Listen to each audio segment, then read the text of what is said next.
elevating your tourism business through private sector partnerships.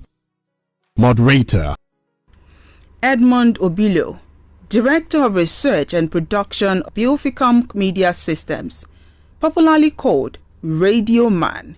Edmund Obilo is a seasoned broadcaster and educator. He is also a reader at Udara Books, renowned for his influential program State Affairs.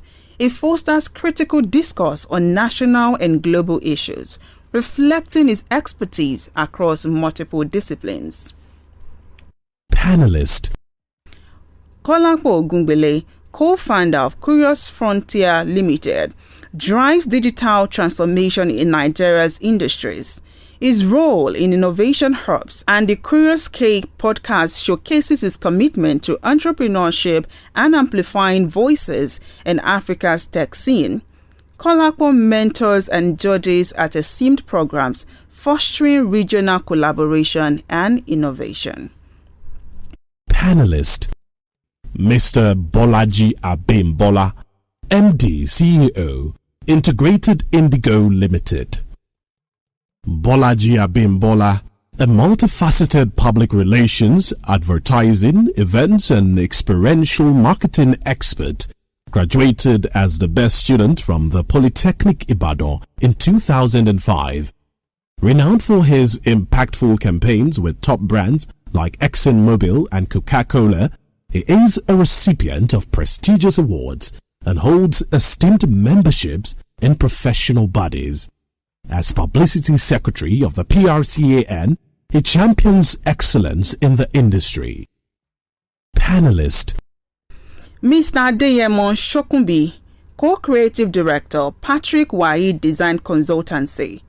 Adeyemo Shokunbi, an accomplished architect, blends modern design with tropical climate considerations and ethnic aesthetics. His work, emphasizing ethno-tropical contemporary ETC architecture, has earned international recognition, including the Innovative Design Excellence Award for the Best Architect in 2021. His philosophy revolves around new alternative Nigeria architecture, redefining Nigeria's architectural landscape. So let's talk about growing the economy through tourism.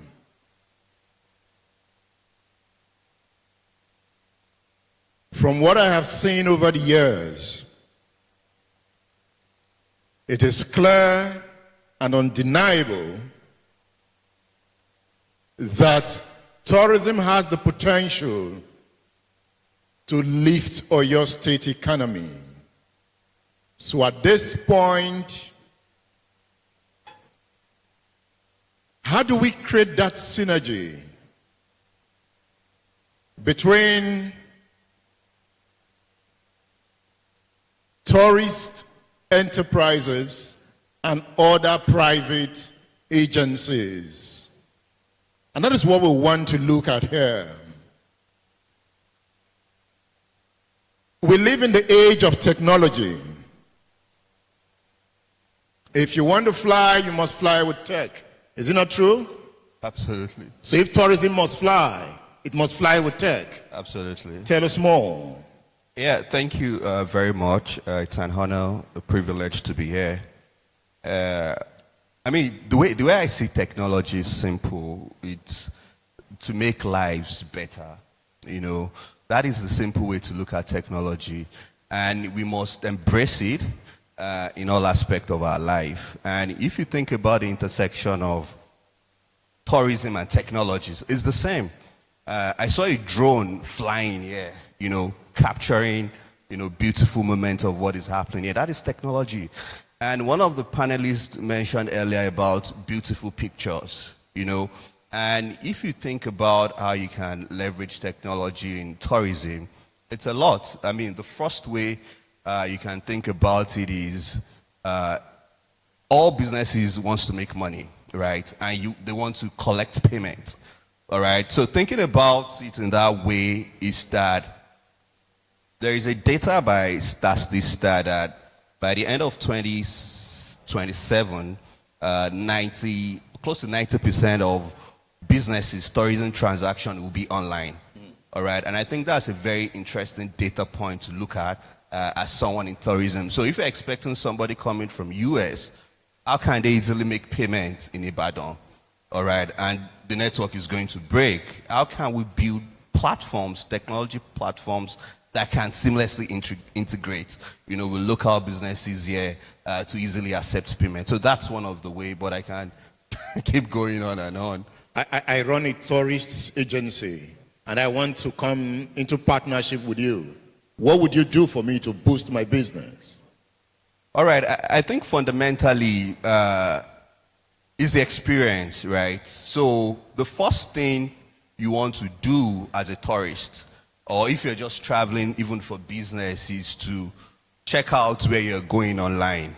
You want to pick up your smartphone and Google hotels in Ibadan, for example. I'm sure people here on the panel, they've probably done that. That's the first thing.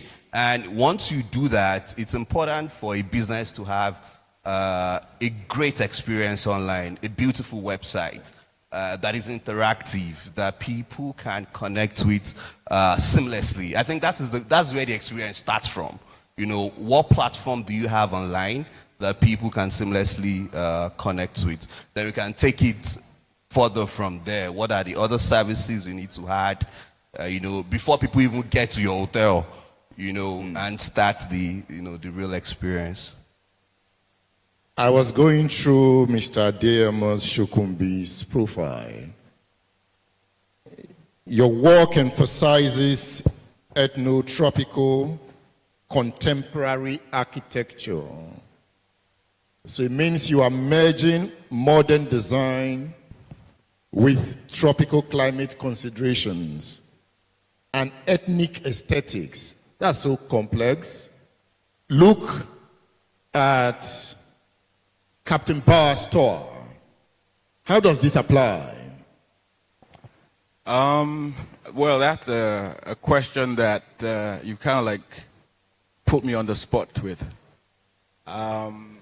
Because, as an architect, you go through, you evolve, right? And not wanting to go into my history of being an architect, but basically what happened was I didn't study architecture here. And when I moved back to Nigeria, I wanted to sort of like find some meaning in the architecture that I was going to be creating. So that was what brought about this ethno-tropical sort of like language. Because, the language of architecture that I had kind of like really delved into when I was practicing outside of the country was very modern, very contemporary. However, moving to Nigeria, you have to deal with the context, especially when it comes to climate and comes to, the environment that you're going to be creating your architecture in. So, so that led to the ethno-tropical language. But since then, over time, one has evolved, one has started to look at the context in a much deeper way, trying to find a better understanding of the type of architecture that is necessary for this our environment. And I was very sort of like taken in by what Kunle Afolayan presented today. Because, like I said, working with the context and also trying to see how you can preserve history or preserve a language or preserve culture. So that's where I'm at now. So for me to answer that question, that what is it about, I kind of like left that in the past, so to speak. So I've kind of like moved on. The reason I'm asking that question, I'm a tourism asset owner. Right. I need your services. Right. What can you do for me? Well, the service of an architect obviously is going to be along the lines of, as a tourism promoter, you have a vision, but you probably can't interpret that vision yourself. So you need an expert who understands it. So if you were to come to me and request for me to give you Dubai right now, I wouldn't be able to. So first of all, I would like to say that, I will probably, most likely, find a way of, collaborating with someone who understands that language much better than I do. However, there are areas of architecture that, I have kind of like really settled in now. So if you're a tourist promoter and you want me as an architect to do something for you, obviously I need to see if it's something that I can deal with and not waste your time or waste my time. One thing I do at my leisure is to go to Makbo, mostly on Sundays. I love the brown roofs. There's this inspiration it gives me. So I stand there, sometimes with my phone, I'm looking at the brown roofs. And I'm looking at the scattered settlement, asking, what can we do here? How do we reshape this environment? And I'm consulting you.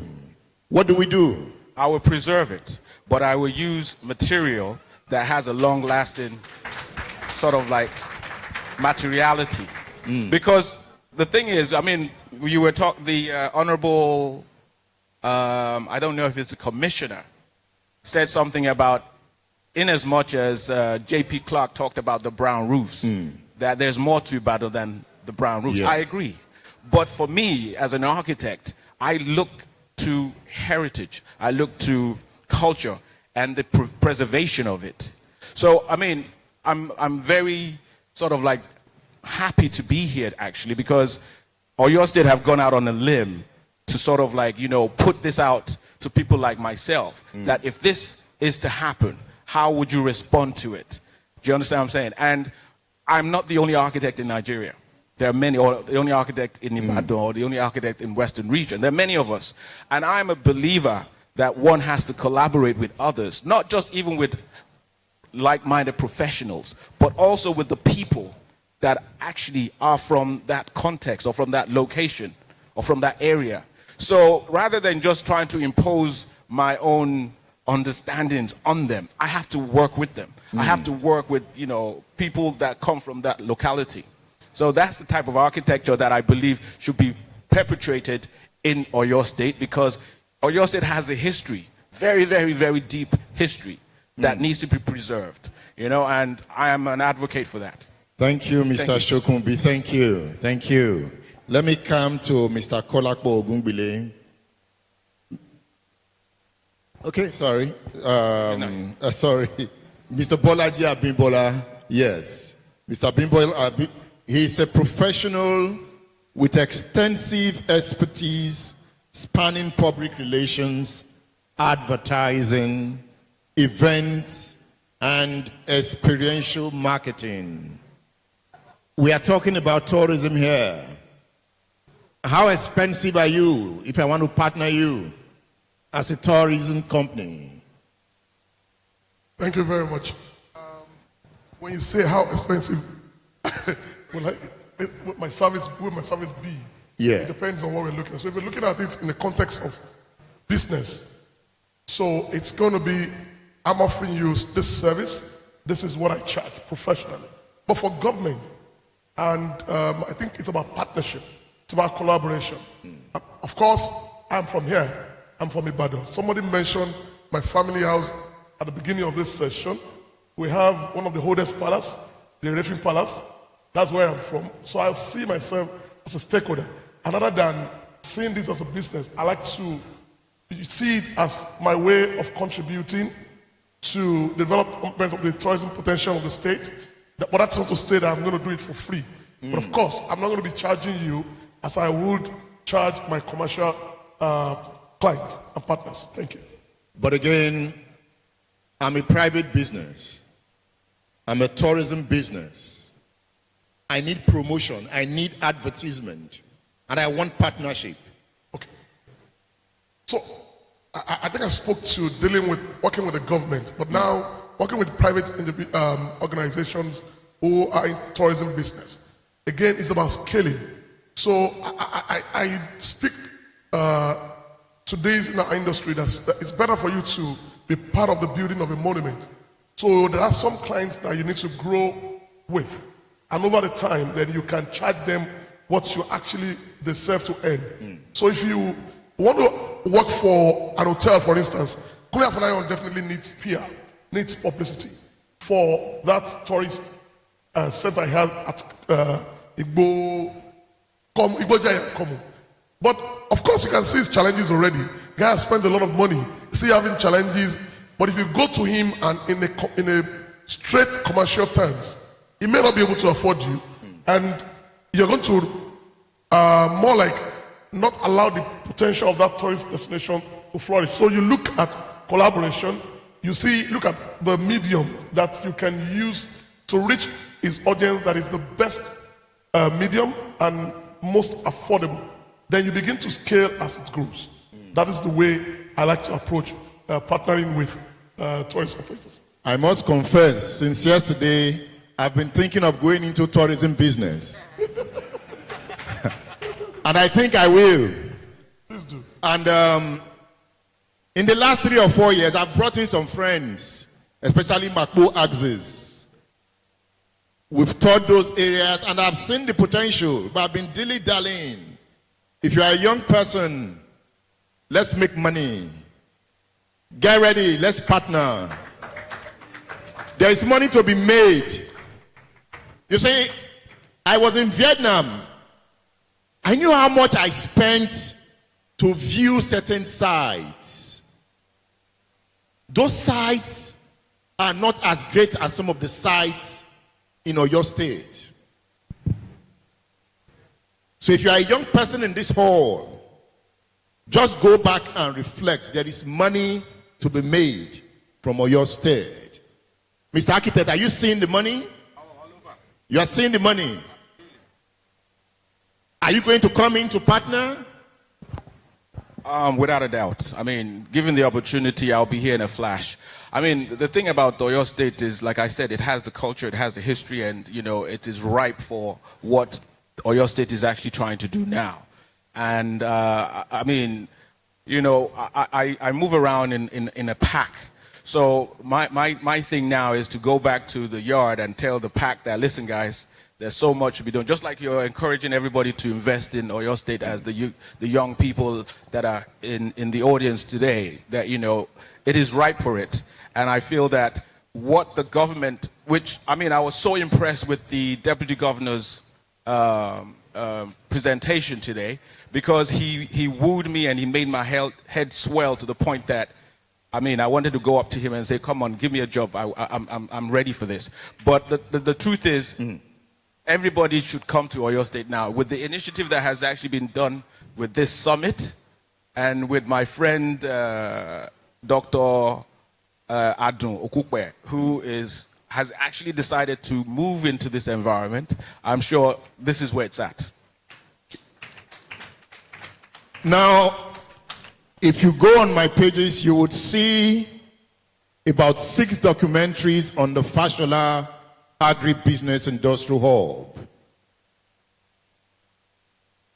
I went into that hub and I saw the power of visionary thinking. Take a tour to that hub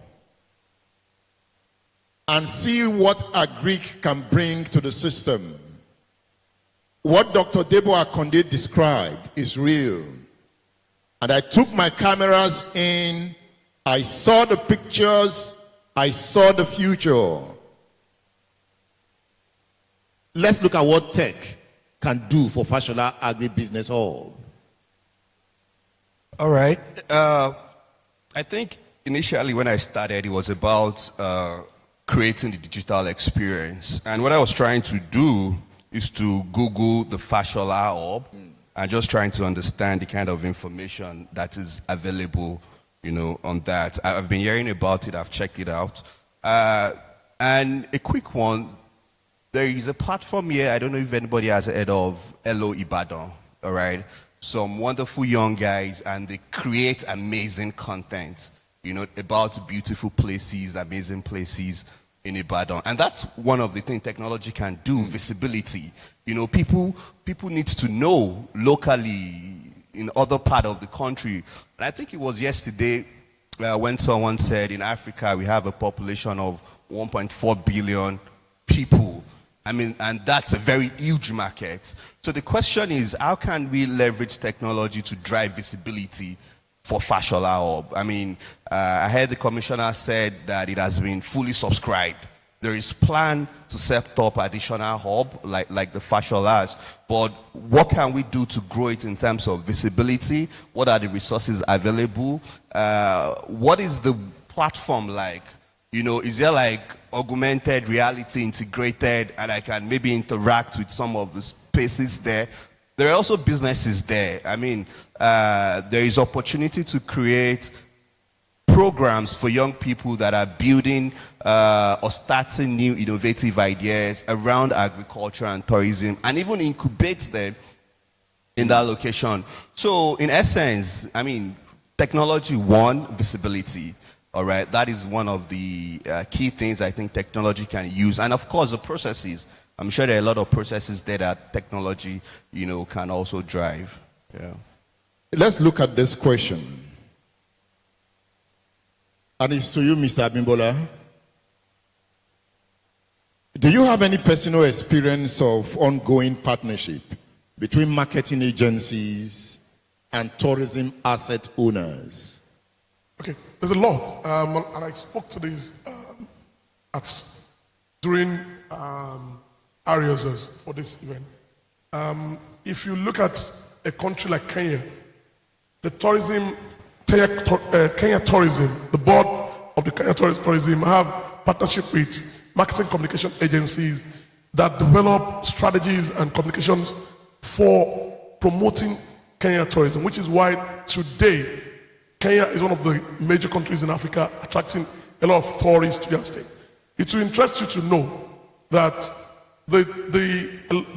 Kenya makes a lot of money in tourism between the relationship with the United Kingdom. So much that the late Queen actually was holidaying in Kenya when she was named Queen of England. And it's a no-brainer. The government and the private investors cannot do it alone. So there is a need for there to be that partnership between the tourism investors, the government, and marketing communication experts. My friend Bayado spoke here about the destination branding for crossover state. That was done through a public-private partnership. And of course, we know, like we say, that government has no business in business.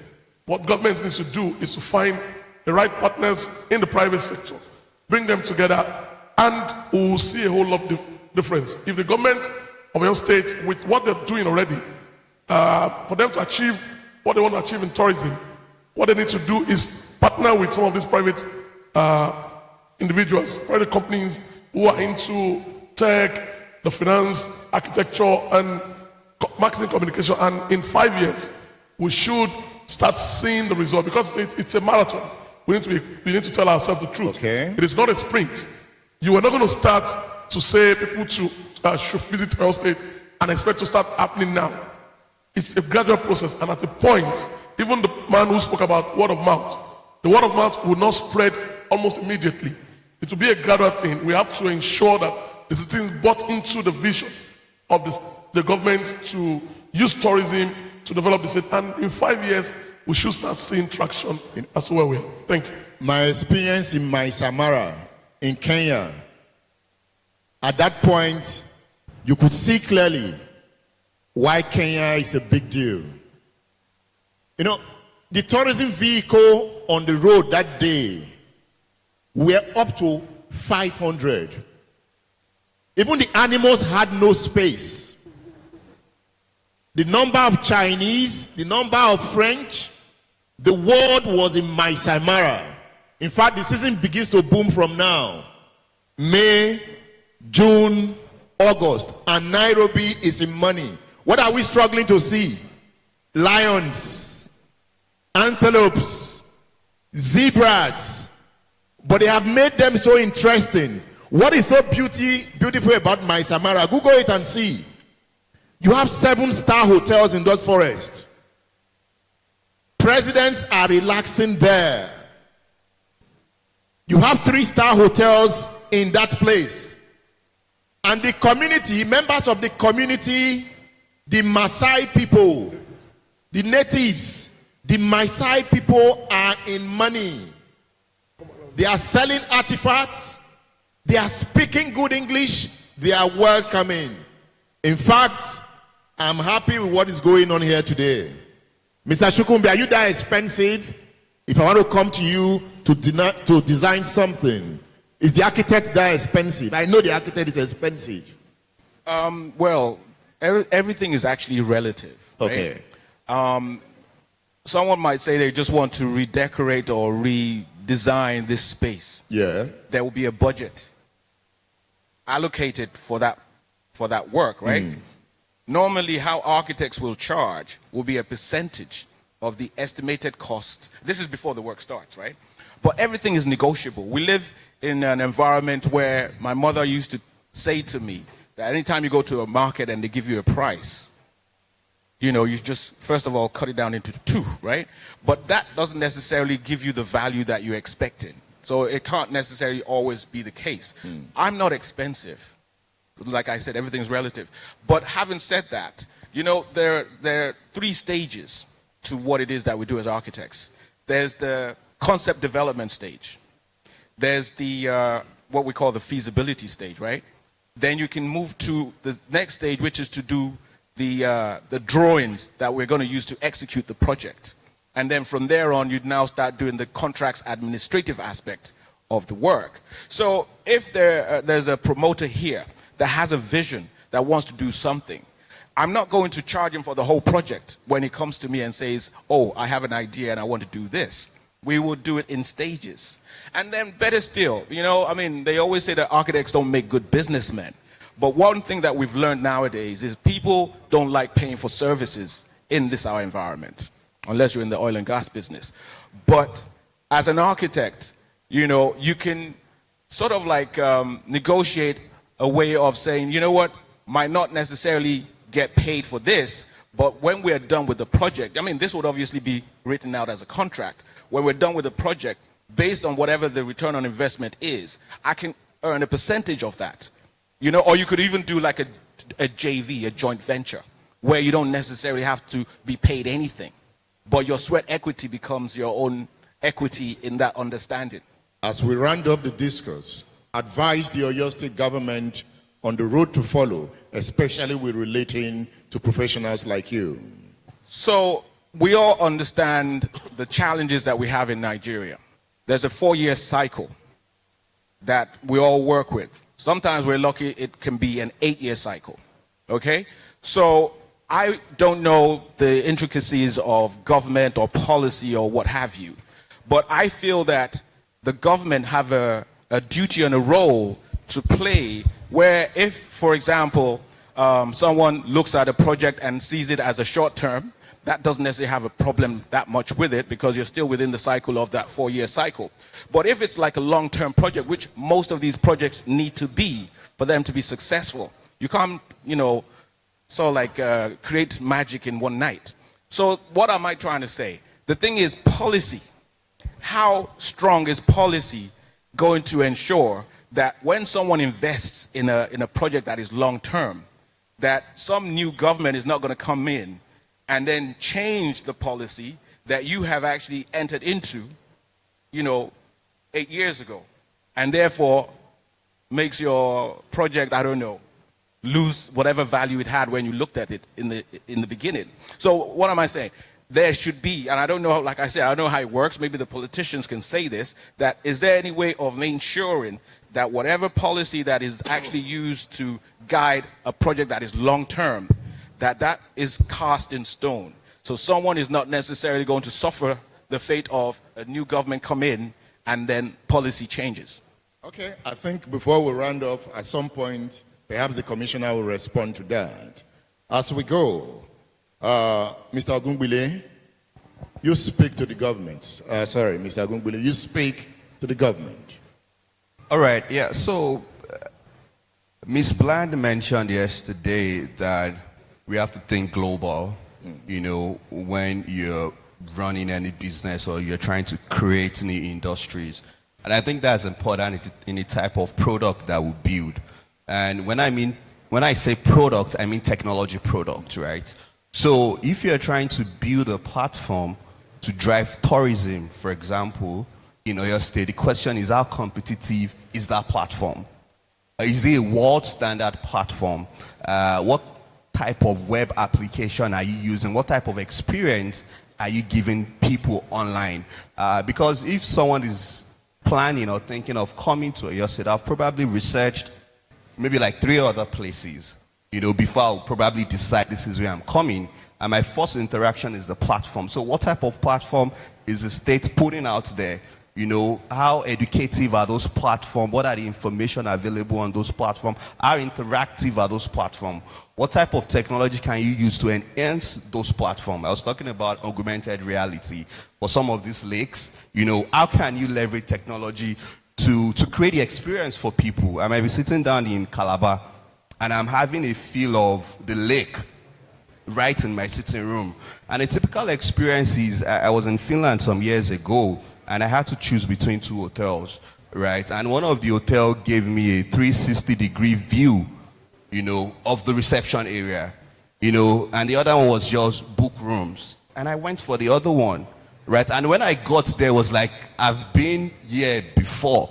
That's the experience. That's kind of the value, technology can give you. And it's important that the state thinks about building world competitive technology platforms that is competitive globally. Mr. Abimbola, the ball is in your court. Okay, for me, I think it's partnership.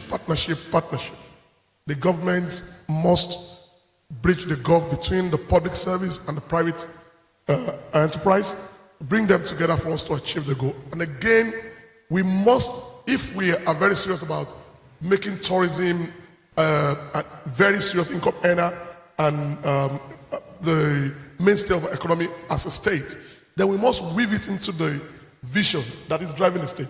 Because we all talk about Dubai. What is driving UAE is the vision to be the first, to be number one. They go to places where nobody has gone before. They want to be ahead of the world. So if we're serious about tourism, then we need to weave it into the vision such that even the government to come will have no choice but to follow through to see that tourism, of course, become the mainstay for your state. We also have to work with the Federal Ministry of Tourism and Nigerian Tourism Promotion Board to ensure that, and we have to be on the road. We have to constantly be on the road. There are road shows we need to go study best practice everywhere. I was in Zambia last year. It's a journey of 5 or 6 hours to travel to one of the World Heritage centers, which is the Victoria Falls. But if you check online and see, you interact with, you want to go there. And you will not even imagine, you will not even think about the pains of the road trip to that place when you get there. So I hope that we can get this started from now, because already the government is doing everything possible necessary. We have the infrastructure, we have security. I was shocked today to find Edmund Obilo here, and for him and retired AIG security, the security is taken care of, infrastructure is there. Then we just have to go above all of this now, bring the private sector to work with the government, and we will set the state on the journey for the future. Thank you. God bless you. Thank you, Mr. Bolaji Abimbola. Thank you, Kolakpo Ogungbile. Thank you, and Mr. Adeyemo Shokumbi. Thank you. Let me round off with this point. We have more than 40 radio stations in Ibadan. That is a great tool for the promotion of tourism. And for me, as a radio man, I have taken it as a duty, as a social responsibility, to promote the tourism potentials of Oyo State. And I also advise the government to key into all the radio stations. Radio is a powerful tool to drive this message. And I know if all radio stations key in, even 50% key in, we are in for big business. This is the age of making good money. Let's make money. Thank you.